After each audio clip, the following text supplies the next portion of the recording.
Notamment, le Seigneur nous dit que nous sommes plus que vainqueurs par celui qui nous a aimés.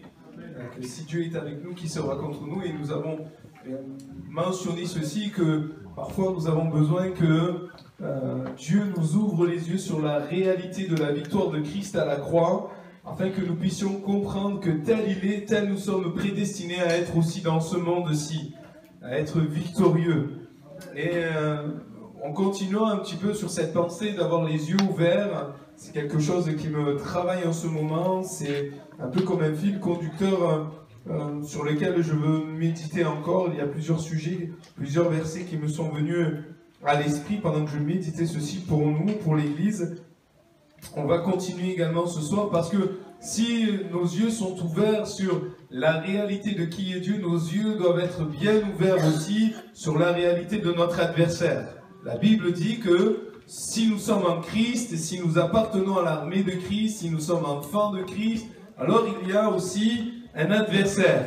Et cet adversaire, il est bien défini et il faut que nos yeux, sans le voir de partout, souvent le diable a le dos large, mais j'aimerais dire quand même, il faut que nos yeux soient bien ouverts et que nous puissions veiller. D'ailleurs, c'est ce texte d'introduction que j'aimerais prendre avec vous, et où il nous est dit, chapitre 5, à partir du verset 5, « De même, vous qui êtes jeunes, soyez soumis aux anciens, et tous, dans vos rapports mutuels, revêtez-vous d'humilité, car Dieu résiste aux orgueilleux, et il fait grâce aux humbles.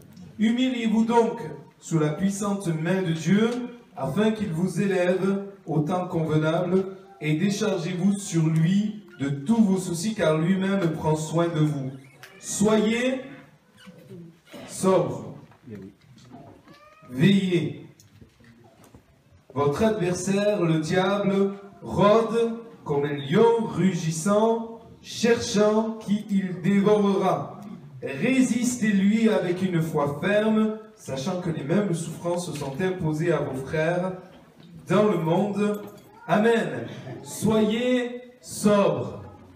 Et on aurait pu dire ceci, que nous puissions avoir les yeux bien ouverts, que nous puissions être bien éclairés. Il y a un adversaire, le diable, et il fait une chose, il rôde comme un lion rugissant, cherchant qui il dévorera. Et Dieu nous dit ceci, si bien sûr au préalable nous devons lui être soumis, être obéissants à sa parole, à sa volonté, il est dit alors résistez-lui avec une foi ferme. Alors si je posais la question ici ce soir, qui est capable de reconnaître le cri du lion? Là, il ne lève pas la main, vous ne reconnaîtrez pas un lion? Ne sortez pas s'il y a un lion qui s'échappe du zoo. Normalement, on reconnaîtrait tous le cri du lion, vous êtes d'accord? C'est un cri reconnaissable. Si vous entendez le cri du lion, qu'est-ce que vous faites? On court vite. Vous vous cachez, vous vous sauvez, vous montez sur un arbre, faites attention, il y a peut-être les lions, ils savent grimper sur l'arbre. Et oui, on se sauve. Alors, il est reconnaissable. Certainement, il inspirerait de la crainte dans nos cœurs et on partirait. Et s'il est vrai que l'ennemi de nos âmes rugit comme un lion, j'aimerais vous dire, et c'est un peu le sujet de la méditation de ce soir, il est vrai aussi de dire que parfois il miaule. Que parfois le diable miaule. Il ne rugit pas. Oui, il miaule comme un petit chaton, comme un petit lion. Voulant se déguiser et essayant de nous duper afin que plus tard, grandissant, nous soyons dévorés. La Bible nous dit qu'il est rusé, qu'il est capable de se déguiser et même de se déguiser en quelque chose qui pourrait attirer nos regards, qui pourrait susciter en nous même des choses qui nous donneraient envie de nous approcher de lui, puisqu'il est capable de se déguiser en ange de lumière. C'est complètement différent de ce que le folklore religieux nous dit, où on voit un être rouge avec des cornes, une fourche, un ange de lumière. Et vous voyez, bien-aimés, c'est important de connaître ces textes bibliques parce qu'il viendra un jour et il arrive, celui qui vient pour séduire toutes les nations. Et croyez-moi, si notre Maître, le Seigneur, n'avait ni beauté ni éclat pour attirer les regards, lui, bien au contraire, saura attirer les regards et les hommes à lui. Il ne viendra pas comme un lion rugissant, mais il viendra pour séduire les cœurs de tous les hommes. L'adversaire n'est pas toujours, bien aimé, un Goliath qui fait retentir sa voix pour essayer de nous faire peur.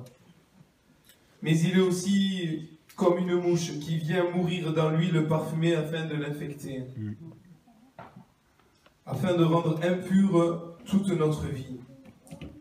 On comprend mieux alors pourquoi de multiples fois dans sa parole, Jésus nous interpelle, nous exhorte. Il ne le fait pas seulement une fois, et on va dire, mais on l'a déjà entendu. Oui, mais Jésus l'a plus que dit une fois, il l'a dit et redit. Il le dit plein de fois, de veiller, de prier. Pourquoi? De rester éveillé, d'être sobre, d'avoir nos yeux ouverts, parce que sinon, eh bien, nous risquons les uns et les autres, dans les temps dans lesquels nous sommes, eh bien, de nous faire happer, de nous faire attraper, et même d'être emportés par peut-être un vent de doctrine où il y a des alléluia, où il y a des gloires à Dieu, où tout semble tellement ressembler à l'évangile, mais c'est entièrement faux, et nous éloigne finalement de la vraie puissance de Dieu, de la vraie, j'allais dire, manifestation de notre Dieu.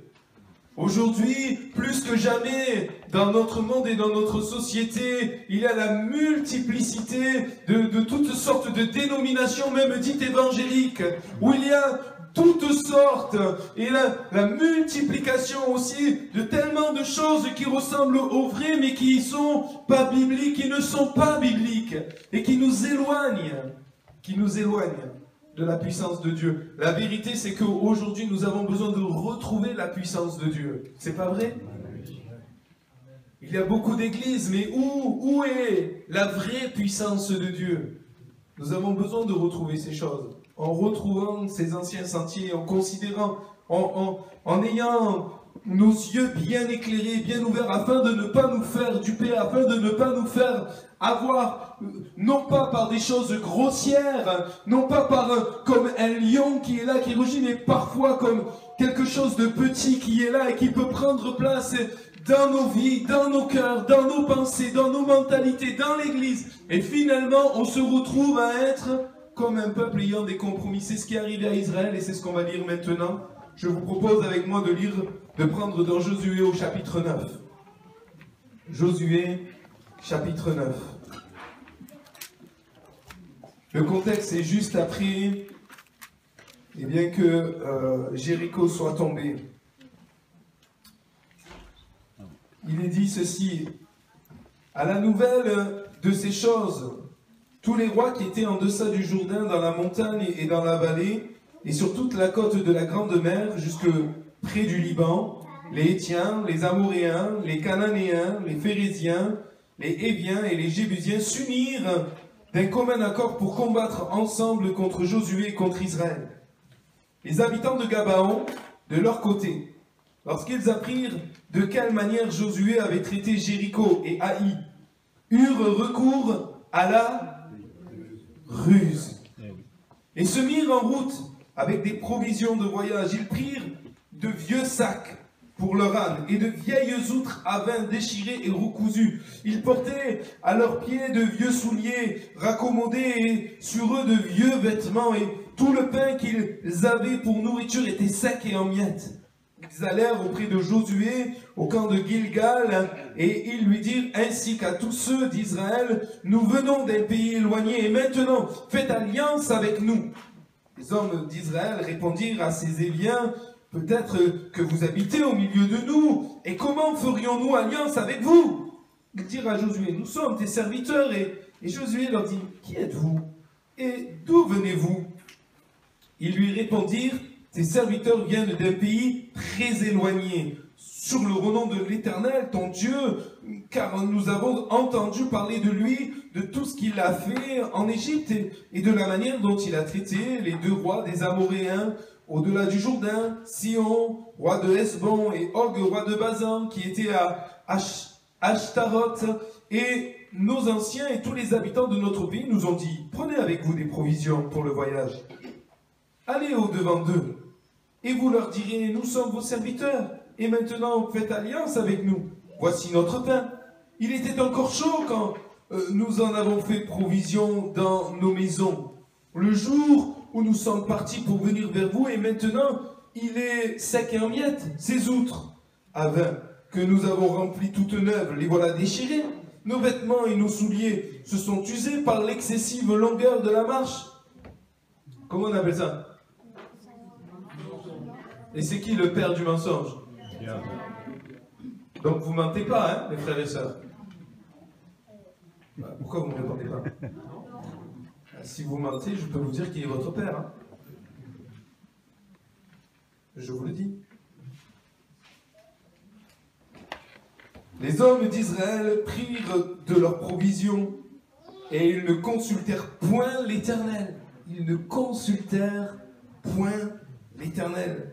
Josué fit la paix avec eux et conclut une alliance par laquelle il devait leur laisser la vie, et les chefs de l'assemblée le leur jurèrent. Amen. On va s'arrêter là, et je vous laisserai le soin de lire la suite, parce que bien sûr, la supercherie va être un peu plus tard découverte, et malheureusement, comme ils avaient juré par l'Éternel, ils n'ont pas pu revenir en arrière, et ils ont dû cohabiter avec les Gabaonites, qui étaient un peuple étranger, qui avait des coutumes étrangères, qui avaient des dieux étrangers, et qui ont été finalement, eh bien quand même, qu'ils le veuillent ou non, une occasion de chute pour le peuple d'Israël. Bien-aimés, les Gabaonites sont toujours vivants. Ils ont juste changé d'apparence et de nom au milieu de nous, dans notre société. Mais ils utilisent, j'aimerais dire toujours, les mêmes tactiques mensongères. Le diable est menteur dès le commencement, et il viendra avec toutes sortes de subterfuges pour essayer de nous amener, finalement, à faire quelques compromis avec lui. Il ne viendra pas avec les choses grossières comme le meurtre ou je sais pas, ou quelque chose de grossier comme ceci, mais il viendra sournoisement en disant, mais c'est pas très grave. C'est pas très grave. Dieu, quand même, le Seigneur, il te connaît. Quand même, le Seigneur est amour. Il t'aime. Et vous savez, finalement, et c'est le pasteur David Wilkerson qui un jour l'a dit, et il a raison, l'amour de Dieu est devenu pour nous comme un poison parfois. Parce que sous le couvert de l'amour de Dieu, on est devenu, et pas on, mais nous peut-être ici, mais d'une manière générale, on est devenu complaisant, peut-être avec le compromis. Avec le compromis. Et ensuite on se dit, mais Seigneur, je voudrais voir ta puissance. Seigneur, je voudrais voir ta gloire. Seigneur, mais pourquoi est-ce qu'il n'y a pas... C'est tout simplement parce qu'il y a des compromis. Tout simplement parce que nous avons besoin, vraiment de demander au Seigneur, mais montre-nous, et que ces choses ne soient plus dans nos vies. Oui, bien-aimés, l'ennemi ne vient pas toujours comme ces rois qui se sont ligués ensemble et ont été affrontés directement le peuple d'Israël. L'ennemi aussi, il fait comme ces Gabaonites, il use d'artifices, de ruses pour essayer de nous tromper.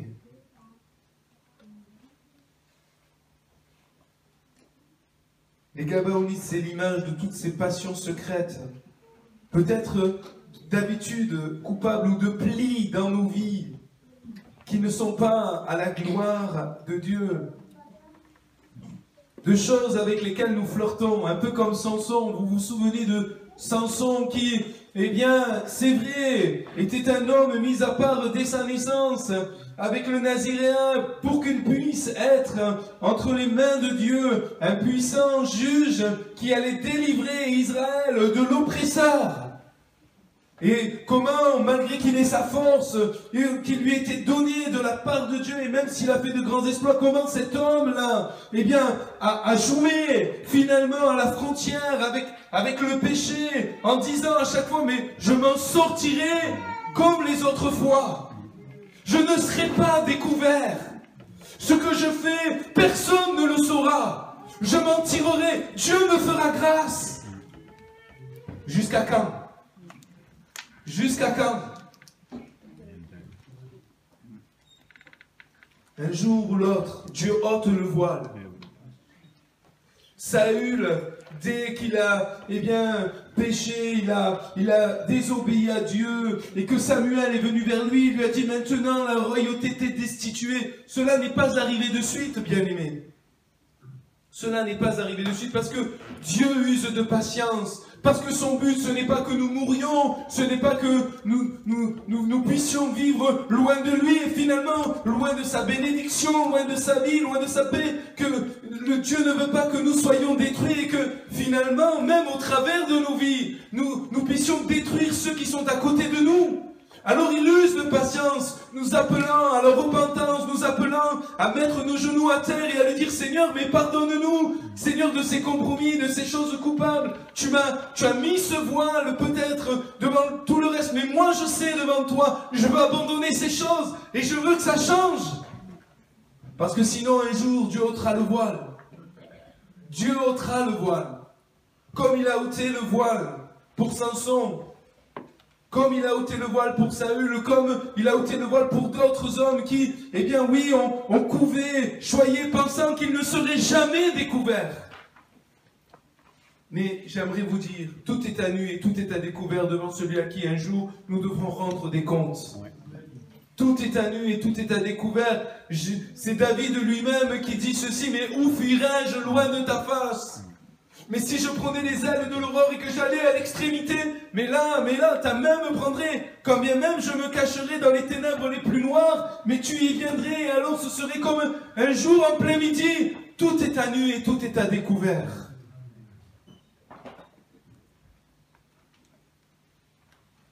Si on ne gère pas les Gabaonites, tôt ou tard, cela se retournera contre nous.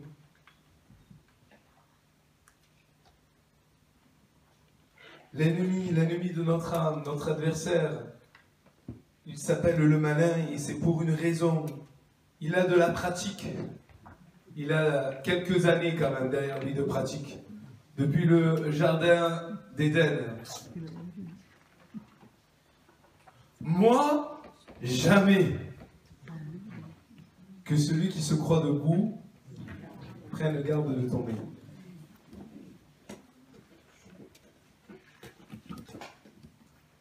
Notre seule assurance est de nous humilier sous sa puissante main, nous l'avons vu. Notre seule assurance est d'être dépendant de Dieu. Notre seule assurance est de régler quand nous devons régler ces choses, quand Dieu nous dit, comme il avait dit à Israël, tu ne feras pas de compromis, et tous ces peuples devant toi, tu ne traiteras pas avec eux. Mais tu les annihileras, tu les passeras tous au fil de l'épée, parce que mon désir, c'est qu'il n'y ait pas de compromis, qu'il n'y ait pas de mélange, c'est que tu sois mon peuple et que tu puisses occuper ce pays de Canaan, toi seul, et que je sois ton Dieu, et que je puisse être au milieu de toi.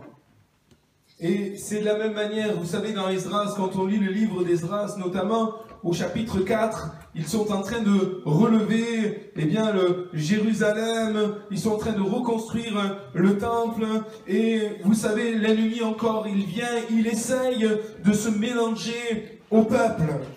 Il va venir un peu avec ces paroles, on a un peu la même religion que vous, alors on va vous aider, ensemble on va pouvoir faire quelque chose pour Dieu, pour l'Éternel. Et je vais vous le lire, Esdras chapitre 4 verset 1er, les ennemis de Juda et de Benjamin apprirent que les fils de la captivité bâtissaient un temple à l'Éternel, le Dieu d'Israël. Dieu dit bien que c'était les ennemis.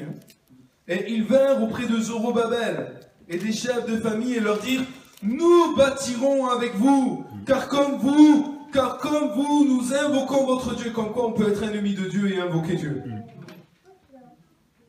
Ça paraît contradictoire, Mais c'est possible. On peut invoquer Dieu et être ennemi de Dieu. C'est pas le fait d'invoquer Dieu qui fait de nous un ami de Dieu. On est ami de Dieu quand Dieu est notre souverain. Quand Jésus est le maître de notre vie. Nous bâtirons avec vous, car comme vous, nous invoquons votre Dieu et nous lui offrons des sacrifices. Waouh, formidable. Depuis le temps d'Esarhaddon, roi d'Assyrie, qui nous a fait monter d'ici. Waouh, c'est bon, ils vont nous aider, on va avoir de la main d'œuvre, c'est génial. C'est des chrétiens comme nous, on va pouvoir bâtir plus vite le royaume de Dieu. On est plus nombreux, waouh, c'est génial. Mais non, c'est pas ce qui s'est passé. Hein. La Bible dit, n'ajoutons pas foi. À quoi? À tout esprit. N'ajoutons pas foi à tout esprit. Nous devons être, et bientôt on va parler du discernement, bien-aimés, du jugement. Nous ne sommes pas appelés à nous critiquer, mais nous sommes quand même appelés à être des hommes et des femmes spirituels, capables de donner un jugement spirituel. Capables de donner un jugement spirituel, c'est-à-dire de connaître la parole et, selon ce qui est écrit, de pouvoir dire, mais c'est de Dieu ou c'est pas de Dieu? Il vient de Dieu ou il vient pas de Dieu?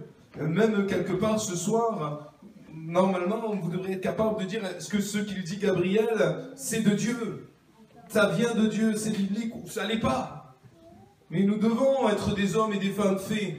Nous devons tendre à cela pour pouvoir avoir ce discernement des choses, surtout dans les temps dans lesquels nous sommes et dans lesquels nous sommes en train d'avancer. Parce qu'il va y avoir de plus en plus une séduction, quelque chose qui va ressembler bien, à quelque chose d'évangélique où même cet homme dont j'ai parlé, l'Antichrist, va se lever et où il va même rassembler toutes les religions. Tout le monde il est beau, tout le monde il est gentil. Finalement, on est tous frères, l'essentiel c'est qu'on soit tous ensemble, main dans la main. Mais ça, c'est pas possible. C'est pas possible. On ne peut pas se rassembler, on peut pas être... C'est pas possible, nous le voyons dans ce texte. Zorobabel, Josué et les autres chefs de famille d'Israël leur répondit, ce n'est pas à vous et à nous de bâtir la maison de notre Dieu. Nous la bâtirons, nous seuls, à l'Éternel. Amen. Le Dieu d'Israël, comme nous l'a ordonné le roi Cyrus, roi de Perse. Amen. Ils ont pris position. Non, on ne fera pas de mélange. Vous invoquez le nom de l'Éternel, mais vous invoquez en même temps vos dieux. Nous, on ne veut pas de ces choses-là. On ne veut pas de mélange. On veut pas être associés. C'est pas possible. On ne peut pas bâtir la maison de l'Éternel avec toutes sortes de choses qui ne lui appartiennent pas. C'est nous seuls. Et on peut bâtir, je ne sais pas comment vous voulez bâtir les choses, mais moi je veux bâtir quelque chose qui résiste aux yeux de l'Éternel. Il est dit que ses yeux sont comme des flammes de feu. Et soit nous bâtissons avec du bois, avec de la paille, avec du chaume, et le jour où nous passerons devant le Seigneur, quand il regardera, que restera-t-il? Qu'est-ce qu'il va rester de ma vie? Avec quoi je suis en train de bâtir ma vie spirituelle? Avec quoi es-tu en train de bâtir ta vie spirituelle? Qu'est-ce qui va rester après? Dieu nous donne les éléments dans sa parole. Il nous donne les matériaux afin que chacun d'entre nous, nous puissions bâtir avec de l'or, de l'argent, les pierres précieuses, ces valeurs, ces choses que le Saint-Esprit nous donne, que nous trouvons, les perles précieuses dans sa parole, les conseils qu'il nous donne afin que nous puissions, au jour où nous passerons devant lui, voir une construction qui demeure. Amen. Et il en est de même pour l'Église. Dieu veut que nous puissions bâtir avec ces choses. On ne peut pas bâtir avec le compromis, c'est pas possible. Et vous savez, on s'étend. Je faisais une visite encore dans cette semaine, en début de semaine, et quelqu'un me disait oh, on a beaucoup de soucis dans l'église, il nous arrive tellement de choses. Et je dis oui, mais dites-moi pourquoi ça nous arrive. Il dit ben je sais pas. Je dis, ben, on prie et pourtant on a plus de soucis. Comment ça se fait? C'est vrai. On prie, plus il nous arrive plus de soucis à l'église. C'est vrai ou c'est pas vrai? Ah, c'est que moi je me fais des idées. Mais comment ça se fait? Vous avez une réponse pour comment ça se fait? Plus on prie, plus on a de soucis. Ah, c'est bien Sylvie. Qui c'est qui se déchaîne? L'adversaire. Eh oui, c'est l'adversaire. Nous n'avons pas à avoir peur. Quand ils ont dit ça, l'ennemi, quand ils ont dit non, maintenant on va bâtir quelque chose qui appartient à Dieu, qui est pour Dieu, avec les matériaux de Dieu. Il est dit juste après, alors les gens du pays, oh, d'un seul coup, c'est plus des amis. D'un seul coup, c'est plus de compromis. D'un seul coup, c'est plus maintenant, on est gentil, on va bâtir avec vous, on donne des sacrifices, on invoque le nom de l'Éternel. Il est dit, alors les gens du pays découragèrent le peuple de Juda. Ils l'intimidèrent pour l'empêcher de bâtir. Et ils gagnèrent même, à prix d'argent, des conseillers pour faire échouer son entreprise. Mais béni soit Dieu, même si ça s'est arrêté pendant un temps, ils ont persévéré, ils ont bâti, eh bien, à l'honneur de l'Éternel. Amen. Et oui, quand on dit non Seigneur, pas de compromis, non, on va prendre les bonnes directives, on va prendre le bon chemin, on va bien bâtir, on va garder nos yeux éclairés et on va pas faire de mélange, alors l'ennemi se déchaîne. Mais béni soit Dieu parce qu'il l'a déjà vaincu à la croix. Et qu'en vérité, il est dit que Jésus-Christ bâtit avec ceux et celles qui prennent à cœur le royaume de Dieu. Et il dit que les portes de l'enfer ne prévaudront point contre son Église. Alléluia. Amen. Quand on est résolu dans nos cœurs à ne pas avoir de cœur partagé, où l'ennemi peut montrer son vrai visage, mais je le redis, si Dieu est avec nous, qui sera contre nous? Si nous nous soumettons à Dieu, alors nous pouvons lui résister et alors il fuira loin de nous. Gloire à Jésus. Amen. Amen. La plus grande ruse, c'est la manière dont ils ont parlé aux Israélites ici. Bien sûr, plus le déguisement qu'ils ont pris. Ils vont venir avec des mots mielleux. Oh, nous avons appris, vous êtes un peuple grand. Mais nous serons même vos serviteurs. C'est nous les serviteurs de Dieu. Et le seul qui est grand, c'est le Seigneur. Et c'est vers lui que nos yeux doivent tendre et c'est toujours lui qui doit être honoré. Jamais, même pas un pasteur, un prédicateur doit être honoré. C'est Jésus qui doit être honoré. C'est lui le chef de l'Église. Mais il doit l'être vraiment. Il doit l'être vraiment. C'est-à-dire que toutes les prescriptions qu'il donne aussi, dans sa parole, nous concernant les uns les autres, concernant le respect que nous devons avoir envers tous les prédicateurs de l'Église, nous devons l'avoir aussi. Le respect qu'on doit avoir envers les épouses de ceux qui prêchent, les prédicateurs, Henriette, Johanna, etc., mon épouse, etc. Et oui, bien aimé. Parce qu'on dit vite Amen. Mais ce n'est pas seulement les choses qui nous font plaisir, c'est toutes les choses qui sont écrites dans la parole. Si on met des fois, parfois même de l'ordre dans l'Église et qu'on donne des piqûres de rappel dans la propreté de l'Église, dans les déplacements lorsqu'il y a la parole de Dieu, c'est parce que nous voulons tout faire pour la gloire de Dieu. Quand on dit par exemple que les enfants, on veut éviter qu'ils courent dans l'église, c'est pourquoi? C'est pour qu'ils puissent apprendre que ici c'est la maison de Dieu. Que nous devons avoir le respect de la maison de Dieu, la crainte de la maison de Dieu. Si on ne met pas n'importe qui sur l'estrade, on ne dit pas sur l'estrade, c'est parce que, en fait, on veut tendre vers cela que ceux qui montent sur l'estrade puissent être appelés de Dieu. On veut que les choses elles soient sérieuses parce que les affaires de Dieu, c'est sérieux. C'est sérieux. Ça ne veut pas dire qu'on est austère. Sérieux et austère sont deux mots complètement différents. Mais nous, on ne veut pas être austère. On veut être sérieux. En tout cas, moi je le désire de tout mon cœur parce que Dieu le mérite. Parce qu'il dit, si je suis maître, quel est l'honneur? Oui, si je suis maître, quelle est la crainte que l'on a de moi? Et si je suis peur, quel est l'honneur qui m'est dû? Il mérite la crainte, la révérence, le respect de nos cœurs et l'honneur également, parce qu'il est Père.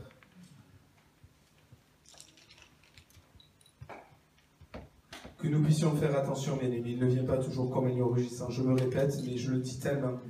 Il vient parfois comme un chat qui miaule, voulant venir comme les Gabaonites, nous attendrir nos cœurs, jouer sur nos sentiments, pour que nous puissions ne pas être des hommes et des femmes spirituels et finalement, parfois accepter ce compromis dans nos vies qui va finalement nous poursuivre et qui va être une gêne dans notre vie tant que cela n'aura pas été réglé. Vous savez, Jésus est quand même très sérieux et très strict dans ce qu'il dit. Il dit par exemple que si notre œil est une occasion de chute, que devons-nous faire? Si ça, c'est pas des mots violents, non? C'est quand même un mot violent, non? Vous ne trouvez pas? Arracher notre œil. C'est ça. Si ça, c'est pas de la violence, c'est dans les mots, quand on y pense. Si ta main est une occasion de chute, tu coupes.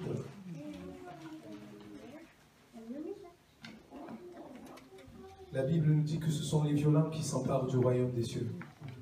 Et quand il est dit que ce sont les violents, c'est pas dans nos décibels, c'est pas... Même si vous commencez à me connaître, on parle avec le cœur, c'est vrai, on a quelques décibels, là je la vois un peu enrouée, mais c'est pas de cette violence-là, c'est cette violence envers nous-mêmes,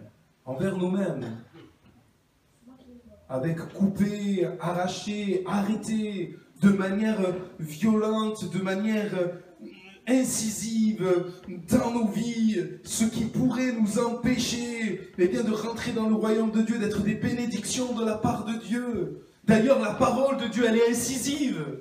N'est-il pas écrit qu'elle est une épée à double tranchant? Quel que soit le côté que vous le prenez, la parole, quel que soit, de quel côté que vous prenez, elle est tranchante. Vous prenez d'un côté, elle tranche. On dit, bon, je vais prendre l'autre, c'est un peu moins tranchant. Non, tout aussi tranchant. Elle est tranchante des deux côtés. Pour pouvoir séparer ce qui est du spirituel de ce qui est du charnel. Elle tranche parce que ça nous délivre. C'est ça la vraie liberté. C'est pas cette liberté que certains prônent en disant « Oh, on est libre !» Ça, c'est pas ça la liberté. Béni soit Dieu, si c'est vrai qu'au milieu de nous, ceux qui ont envie de se lever dans la louange, se lèvent et louent le Seigneur et ne les empêchant pas de se lever, de louer. La seule chose, c'est qu'ils puissent se mettre sur le côté, comme ça évite peut-être de gêner au milieu. Mais c'est pas ça, c'est bien qu'on ait cette liberté-là, mais c'est la vraie liberté du cœur, la vraie liberté de l'âme, de l'esprit, de pouvoir marcher vraiment dans les choses de Dieu et de voir sa main qui vient, qui est avec nous et qui nous conduit et nous bénit. Que nous puissions ne pas avoir, et je termine avec cela juste en vous disant que finalement, ce qui a été finalement une pierre d'achoppement quand ils ont écouté finalement la voix des Gabaonites, lorsqu'ils ont seulement porté leur regard sur l'apparence qui était là, ce déguisement qui était là, finalement ils ont écouté, ils ont regardé, ils ont mis la main dans les sacs pour voir les provisions, mais il est dit cette parole qui finalement ne devrait jamais nous arriver et nous devons veiller à ce que ça ne nous arrive jamais. Il est dit ceci au verset 14, les hommes d'Israël prirent de leurs provisions et ils ne consultèrent point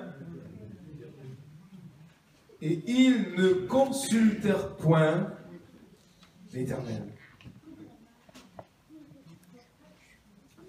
À un moment donné dans l'Écriture, il nous est dit malheur aux enfants rebelles qui prennent des décisions sans me consulter. Mais par contre, il nous est dit heureux l'homme qui place sa confiance en l'Éternel. Que nous ne puissions pas nous confier sur notre sagesse, comme nous dit le livre des Proverbes, mais nous confier en l'Éternel, nous confier en Dieu. Que nous ne puissions pas nous baser seulement sur nos réflexions, sur notre bon sens, sur ces choses que peut-être même nous avons apprises, nous avons peut-être héritées, mais nous puissions avoir la bonne habitude de dire Seigneur, guide-moi, inspire-moi, montre-moi, je ne veux pas me laisser piéger. Oui, c'est vrai, les choses qui sont grandes, ces Goliaths, je les vois de loin, tout ça, mais je veux faire attention à mon chemin morte. Je veux faire attention à toutes ces petites choses qui peuvent infecter l'huile que tu as déposée en moi, qui peut finalement faire tourner toute cette bonne odeur de Christ et m'amener finalement à être un sépulcre blanchi, extérieur, être correct, mais en vérité, toi, tu vois le fond de mon cœur, le fond de ma vie, tu vois le secret, et finalement, ça sent pas très bon. Parce que j'ai fait des compromis, parce que j'ai laissé des compromis, parce que j'ai fait alliance, j'ai fait finalement la paix avec des choses avec lesquelles toi, tu fais la guerre. Ça, c'est terrible. Vous savez que Dieu fait la guerre au péché. Il y a toutes ces choses qui nous font du mal. Oh, que nous puissions consulter Dieu. Le Seigneur est fidèle. C'est Paul qui le dit aux Thessaloniciens, sa deuxième lettre, et je finis avec ce verset. Il est dit, 2 Thessaloniciens 3.3, le Seigneur est fidèle, il vous affermira et il vous préservera du malin. Amen. Si nous confions en lui, si nous le cherchons, si nous tenons devant lui, alors il est celui qui va éclairer nos yeux. Il va ouvrir nos yeux. Il va nous montrer dans nos vies, dans notre quotidien, dans nos cœurs peut-être, dans nos mentalités, ces petites choses, peut-être avec lesquelles on s'est accommodé, mais qui font qu'il finalement il peut y avoir comme un compromis dans nos vies qui empêche Dieu vraiment d'étendre sa main puissante dans nos vies et de se manifester. Peut-être ce serait bon de dire Seigneur, mais montre-moi pour mon travail, montre-moi pour ma vie personnelle, montre-moi pour mes loisirs, montre-moi dans les choses que je fais. Qu'est-ce qui... Seigneur, je veux avoir les yeux bien clairs, je veux être sobre. Je veux être sobre, afin de pouvoir vraiment veiller, de pouvoir me tenir toujours sous ta puissante main, afin de pouvoir résister, de voir et de te voir faire fuir l'ennemi de devant moi. À toi la gloire, Seigneur. Amen. Seigneur, je te bénis, je te rends grâce pour qui tu es.